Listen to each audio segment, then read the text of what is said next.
Voyons ce que le Seigneur dit à Ézéchiel de communiquer aux gens religieux. Nous nous souvenons que ce message fut à l'origine pour Israël. Mais il est aussi pour nous aujourd'hui. Il étendit une forme de main. L'Esprit m'enleva et me transporta dans des visions divines à Jérusalem, à l'entrée de la porte intérieure, où était l'idole de la jalousie, qui excite la jalousie de l'Éternel. Ézéchiel 8:3.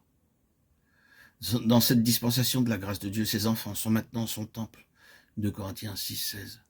Lorsque Paul écrivait aux Romains, il dit « Toi qui as en abomination les idoles, tu commets des sacrilèges. » Romains 2:22b. Nous reculons devant l'idolâtrie extérieure, comme païenne, en même temps que nous pouvons commettre un sacrilège avec ce temple de Dieu, notre corps. Quelle image se trouve à l'entrée de notre être? L'image du moi ou l'image de Christ?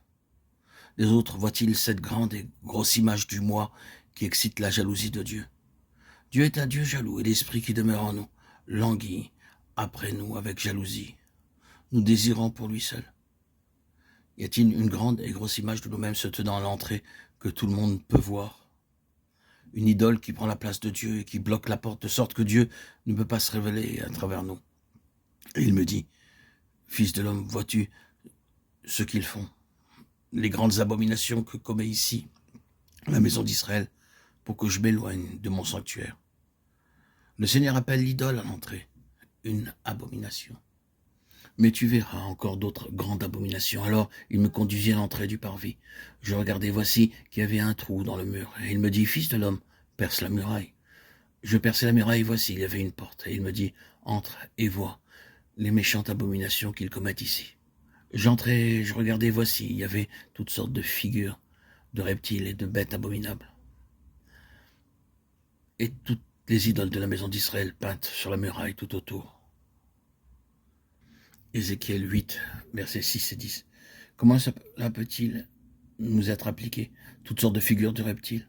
Assurément, ceci nous parle de la terre et de nos occupations terrestres, de ramper au lieu de voler, de nous traîner au lieu de nous élever, avec des ailes comme les aigles, alors que Dieu voudrait nous voir courir, et non pas nous trouver lasses, marchant, et non pas défaillants. Des choses de la terre occupant notre cœur et des idoles peintes sur la muraille tout autour. Peut-être direz-vous que ces choses n'ont rien à voir avec vous, car Dieu a réglé ces choses. Il y a des années, quand il vous a lavé et pris possession de vous. Mais il se peut que d'une manière très subtile, ceci puisse en partie être encore vrai maintenant.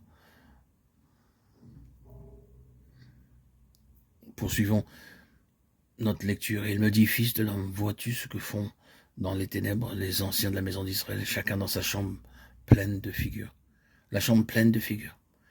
Laissez votre imagination déchaîner son activité.